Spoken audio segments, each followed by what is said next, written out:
something very similar. Now, probably a lot of you know that Saddam has been our boy for a very, very long time. You may remember Abdul Karim Qasim, who was president of Iraq in the early 60s. Qasim came up with a unique concept.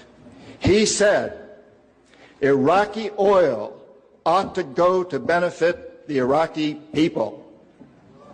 How novel is that?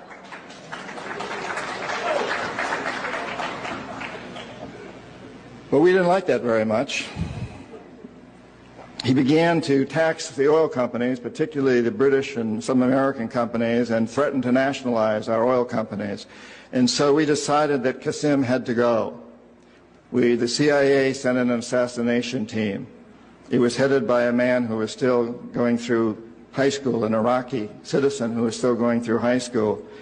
They riddled Qasim's car with bullets on the streets of Baghdad and missed him.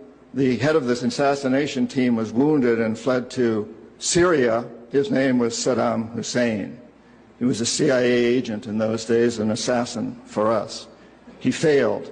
And so the CIA went directly, and this is all history, I'm not creating this. CIA went in and had Qasim publicly executed on Iraqi television. They put Saddam's cousin in charge. He became president of Iraq, and Saddam became vice president in charge of security. Eventually, as you know, he became president. He was our boy. He was our man.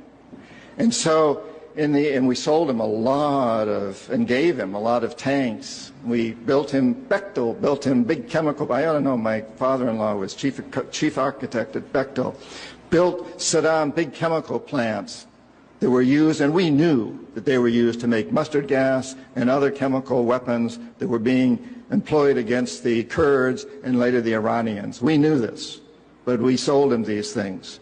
And in the 1980s, we decided that Saddam Hussein ought to accept something similar to Saudi Arabia. It was such a successful deal, because after all, what we want to do is control the Middle East and control the oil in the Middle East. And incidentally, I'm going to get back to Iraq in just a moment.